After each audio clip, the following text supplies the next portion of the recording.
Hello everyone, welcome to SMS Bangla. তোমরা দেখছো SMS Bangla YouTube channel, আর আমি Subrata. Centralise college admission portal 2024 আজকের বিগ ব্রেকিং নিউজ। তোমাদেরই করা কিছু কমেন্ট নিয়েই আমার এই বিস্তারিত আলোচনা, যেটা নিয়ে তোমাদের প্রতিটা ক্যান্ডিডেটদের কনফিউশন লেগেই আছে। সেই নিয়ে কিছু আমার বিস্তারিত আলোচনা।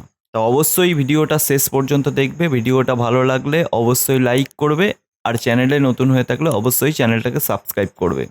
আর ভিডিওটা সম্পূর্ণ দেখবে, দেখার পরই তারপরে কমেন্ট করবে। আগে যেন কমেন্ট করো না তোমরা। দেখো, প্রথমত বলি, যে সকল স্টুডেন্টরা এখনও অ্যাডমিশন নাওনি বা একদম ফ্রেশ ক্যান্ডিডেট, সেই সকল স্টুডেন্টরা কি আর অ্যাডমিশন নিতে পারবে প্রথম ফেজে? সেই সকল স্টুডেন্টদের আমি বলে রাখি, তারা আর প্রথম ফেজে বা প্রথম রাউন্ডে আর অ্যাডমিশন কোনো মতে সুযোগ পাবে না। তাদের একটাই এখন করণীয়, তাদের জন্যে মপ আপ রাউন্ড অর্থাৎ সেকেন্ড ফেজ তাদের জন্য এখন খোলা আছে, যেটা হচ্ছে 8 তারিখ থেকে 17 তারিখ পর্যন্ত তোমরা তোমাদের অ্যাপ্লিকেশান করতে পারবে বা রেজিস্ট্রেশন করতে পারবে। এটা তোমাদের বা লাস্ট চান্স, তোমরা এটা ধরে রাখতেই পারো সেই সকল স্টুডেন্টদের। এবার বলি দ্বিতীয়, আবার যে সকল স্টুডেন্টরা প্রথম রাউন্ডে ফর্ম ফিল আপ করা সত্ত্বেও তারা প্রথম মেরিট লিস্ট ও সেকেন্ড মেরিট লিস্টে কোনো মেরিট লিস্টেই তাদের কলেজের সিট অ্যালোটেড হয়নি, সেই সকল স্টুডেন্টদের আমি বলে রাখি, তারা যেহেতু প্রথম রাউন্ডে কোনো কলেজে সিট অ্যালোটেড হয়নি, তাদের এখন আপাতত প্রথম রাউন্ডে আর কিছু করণীয় নেই। তারা সরাসরি সেকেন্ড রাউন্ড অর্থাৎ মপ আপ রাউন্ডে অংশগ্রহণ করতে পারবে। তারা তাদের রেজিস্ট্রেশন আর করতে হবে না। তারা তাদের কলেজের যে প্রেফারেন্স অবশ্যই তোমরা ভালো করে সাজাবে, তাহলেই তোমরা মপ আপ রাউন্ডে অংশগ্রহণ করে তোমরা তোমাদের কলেজে ভর্তি হতে পারবে। এবার কলেজের প্রেফারেন্সে যেন তোমরা দিও না একটা কলেজ দিলে তোমরা মপ আপ রাউন্ডেও যে তোমাদের নাম আসবে বা সিট অ্যালোটেড হবে সেটার কোনো নিশ্চয়তা নেই। তাই আমি বলবো, তোমাদের 25টা কলেজের প্রেফারেন্স দেওয়া যাবে, তা তোমরা এখান থেকে কেউ 4টে কেউ 5টা নিজের নিজের মতন দিয়ে দিও, কিন্তু কেউ দিও না একটা। যাদের প্রথম ফার্স্ট ফেজে অর্থাৎ প্রথম মেরিট লিস্ট এবং দ্বিতীয় মেরিট লিস্টে দুটো মেরিট লিস্টেই নাম আসেনি, তাদের অবশ্যই এ বিষয়ে মাথায় রাখা উচিত। এবার বলি তৃতীয়ত, যে সকল স্টুডেন্টরা অ্যাডমিশন নিয়েছিলে কিন্তু অ্যাডমিশন ক্যান্সেল করেছো, সেই সকল স্টুডেন্টদের টাকা কবে পাবে বা রিফান্ড কবে দেবে? দেখো, টাকা তোমরা রিফান্ড পেয়ে যাবে এই কলেজ অ্যাডমিশন পুরো প্রসেস অর্থাৎ প্রথম রাউন্ড দ্বিতীয় রাউন্ডের অ্যাডমিশন পুরো সম্পূর্ণ হলে তারপরেই তোমরা টাকা পেতে থাকবে বা টাকার রিফান্ড পাবে। আর অবশ্যই তোমরা তোমাদের যে ক্যান্সেলেশন রিসিপ্ট কপিটা সেটা তোমরা অবশ্যই প্রিন্ট করে রেখো, কারণ ওটা কলেজে লাগবে। এবার বলি তৃতীয়, আবার যে সকল স্টুডেন্টরা অ্যাডমিশান ক্যান্সেল করছো তারা মপ আপ রাউন্ডে অংশগ্রহণ করতে পারবে। হ্যাঁ, অবশ্যই তোমরা পারবে। যে সকল ছাত্রছাত্রীরা অলরেডি অ্যাডমিশন ক্যান্সেল করে ফেলেছো তারা অবশ্যই পারবে মপ আপ রাউন্ডে অংশগ্রহণ করতে। এবার বলা যাক, আবার যে সকল স্টুডেন্টরা প্রথম মেরিট লিস্ট বা দ্বিতীয় মেরিট লিস্টে অ্যাডমিশন নিয়েছিলে সেই সকল স্টুডেন্টরা আর কি তারা তাদের পছন্দের কলেজ বা তাদের পছন্দের সাবজেক্ট কি পেতে পারে? হ্যাঁ, অবশ্যই পেতে পারে। সেক্ষেত্রে তাদের মপ আপ রাউন্ডে অংশগ্রহণ করতে হবে বা সেকেন্ড রাউন্ডে তাদের অংশগ্রহণ করতে হবে, তাহলেই তারা তাদের পছন্দের সাবজেক্ট আর পছন্দের বিষয় অবশ্যই পেতে পারে। সেক্ষেত্রে তাদের একটা জিনিস মাথায় রাখতে হবে যে তারা যেন অবশ্যই তাদের কলেজ প্রেফারেন্সে যখন এডিট করবে অবশ্যই ভালো করে যেন মানে তাদের যে খুব পছন্দের কলেজ সেটা যেন প্রথম প্রেফারেন্সে রাখে, এবার দ্বিতীয় প্রেফারেন্সে একটু কম পছন্দের, এরকম করে তাদের প্রেফারেন্স সাজাতে হবে। উল্টোপাল্টা প্রেফারেন্স সাজালে কিন্তু তোমাদের মপ আপ রাউন্ডেও কিন্তু তোমরা তোমাদের পছন্দের কলেজ পাবে না। আবার প্রথম রাউন্ডে ডকুমেন্টস ভেরিফিকেশান করার পর আমি কি মপ আপ রাউন্ডে বসতে পারবো? হ্যাঁ, অবশ্যই বসতে পারবে।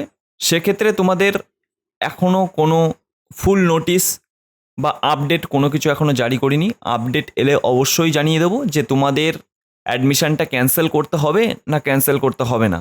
দেখো, ক্যান্সেল করলে তো তোমাদেরই রিস্ক বেশি, কারণ এদিকে প্রথম রাউন্ডে তোমরা অ্যাডমিশান অলরেডি বা পেয়ে আছো, এবার সেক্ষেত্রে দ্বিতীয় রাউন্ডে তোমাদের সিটও অলরেডি কমতে চলেছে কলেজে।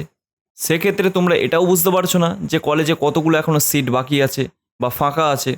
তা কলেজের সিট কতগুলো এখনও ফাঁকা আছে সে নিয়ে যে মেরিট লিস্ট প্রকাশিত করেছিল সেই লিস্ট নিয়ে আমি অলরেডি একটা ভিডিও বানিয়ে দিয়েছি, তোমরা ভিডিওটা দেখে নিতে পারো। আমার এই ভিডিওর ডেসক্রিপশান বক্সেও আমি লিঙ্ক দিয়ে দেবো, অবশ্যই তোমরা ওখান থেকেও দেখে নিতে পারো। এখনও পর্যন্ত নতুন লিস্ট কিছু পাবলিশ করিনি। নতুন লিস্ট পাবলিশ করলে বোঝা যাবে যে তোমাদের পছন্দের কলেজে এখনও কতগুলো করে সিট এখনও পর্যন্ত ফাঁকা আছে বা কতগুলো সিটে ভর্তি হয়ে গেছে, সেটা তোমরা অবশ্যই বুঝতে পারবে। কিন্তু সে নিয়ে এখনও বিস্তারিত কিছু জানা যাচ্ছে না বা আপডেট নেই। আবার যে সকল স্টুডেন্টরা প্রথম রাউন্ডে ফার্স্ট মেরিট লিস্টে বা সেকেন্ড মেরিট লিস্টে তাদের নাম অ্যালোটেড হওয়ার সত্ত্বেও তারা ডকুমেন্ট ভেরিফিকেশান করতে যাওনি, তাদের নাম বা তাদের অ্যাডমিশনটি 6 তারিখের মধ্যে তোমাদের কলেজ থেকেই এটা ক্যান্সেল করে দেওয়া হবে, অটোমেটিক ক্যান্সেল হয়ে যাবে। তখন তোমরা আবার মপ আপ রাউন্ডে অংশগ্রহণ করতে পারবে। এবার কথা হলো গিয়ে যে সকল স্টুডেন্টরা রিস্ক নিতে চাইছো না, যেমন তোমরা প্রথম রাউন্ডে প্রথম মেরিট লিস্ট বা দ্বিতীয় মেরিট লিস্টে তোমাদের কোনো কলেজে বা তোমাদের প্রেফারেন্সে থাকা সেকেন্ড কলেজ বা থার্ড কলেজে তোমাদের ধরো নাম অ্যালোটেড হয়েছে, সেক্ষেত্রে তোমরা অ্যাডমিশনও নিয়ে ফেলেছো। এবার তোমাদের পছন্দের কলেজে ভাবছো যে যদি মপ আপ রাউন্ডে অংশগ্রহণ করে যদি আমি পেয়ে যাই, সেক্ষেত্রে এখনও ফুল নোটিফিকেশান কোনো কিছু দেয়নি যে তোমাদের অ্যাডমিশানটা ক্যান্সেল করে তারপরেই তোমাদের কি মপ আপ রাউন্ডে বসতে হবে, না তোমাদের অ্যাডমিশান না ক্যান্সেল করেও তোমরা মপ আপ রাউন্ডে বসতে পারবে, সেটা নিয়ে এখনও কোনো নোটিশ বা বিস্তারিত আপডেট কোনো কিছু নেই। আবার যে সকল স্টুডেন্টরা সেকেন্ড মেরিট লিস্টে প্রথম ফেজে সেকেন্ড মেরিট লিস্টে যারা আপগ্রেডেশন ইয়েস করে অ্যাডমিশান নিয়েছিলে, সেই সব স্টুডেন্টদের কি মপ আপ রাউন্ডে এমনিই বসতে পারবে, না অ্যাডমিশান ক্যান্সেল করে তারপরেই তোমরা বসতে পারবে। এই সকল স্টুডেন্টদের আমি বলে রাখি, এ নিয়ে এখনও কোনো আপডেট পাওয়া যায়নি। অবশ্যই আপডেট পেলে আমি আমার ইউটিউব চ্যানেলে অবশ্যই আমি জানিয়ে দেবো। তোমাদের এখনও টাইম আছে 6 তারিখ অবধি, তা আগে তোমরা অ্যাডমিশান ক্যান্সেল করতে যেও না, কারণ তোমাদের প্রতিটা কলেজে সিট সংখ্যা প্রতিটা বিষয়ে অবশ্যই কমই থাকবে, কারণ তোমরাও বুঝতে পারবে না যে কতগুলো সিটে অলরেডি অ্যাডমিশান হয়েছে। এখন এমন এমন কলেজ থেকে খবরও পাওয়া যাচ্ছে যে কলেজ কর্তৃপক্ষও তারাও বলতে পারছে না যে আমাদের কলেজে কতগুলো সিট এখনও ফাঁকা আছে, সঠিক বলতে পারছে না। এক্ষেত্রে আমি তোমাদের বলে রাখতে চাই যে তোমরা 6 তারিখ পর্যন্ত 6 তারিখ 4টের সময় অটোমেটিক তোমাদের কলেজ থেকেই তোমাদের অ্যাডমিশান ক্যান্সেল করে দেবে, সেক্ষেত্রে তোমরা একটু ওয়েট করো, তারপরেই তোমাদের যদি কোনো কিছু ইনফরমেশান পাওয়া যায় আমি অবশ্যই আমি ভিডিও করে বলে দেব।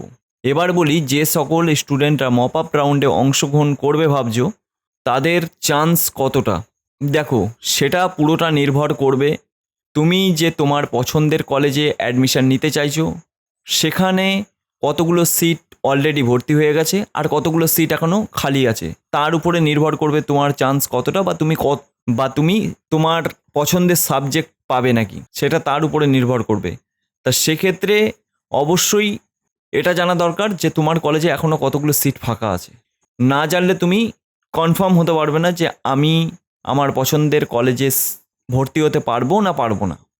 দেখো এখনও পর্যন্ত কোনো আপডেট পাইনি এ নিয়ে। যারা ফার্স্ট রাউন্ডের যে সকল স্টুডেন্টরা ফার্স্ট মেরিট লিস্টে আপগ্রেডেশন ইয়েস করেছিলে কিন্তু সেকেন্ড মেরিট লিস্টেও তারা তাদের পছন্দের কলেজ পাওনি, সেক্ষেত্রে তোমরা আপগ্রেডেশন ইয়েস করাই আছে, তোমরা সেক্ষেত্রে কি করবে, এখন অ্যাডমিশনটা ক্যান্সেল করবে, ক্যান্সেল করলে তোমাদেরই রিস্ক হয়ে যাবে। এখন সেক্ষেত্রে কোনো আপডেট পাওয়া যায়নি, এক্ষেত্রে যদি কোনো আপডেট পাওয়া যায় অবশ্যই আমি আমার ভিডিওতে জানাবো। তা ভিডিওটা ভালো লাগলে অবশ্যই লাইক করবে, চ্যানেলটাকে সাবস্ক্রাইব করবে আর তোমাদের বন্ধুদের কাছে খুব বেশি বেশি করে শেয়ার করো। আজকের ভিডিওটা এটুকুই, দেখা হবে পরবর্তী ভিডিওতে।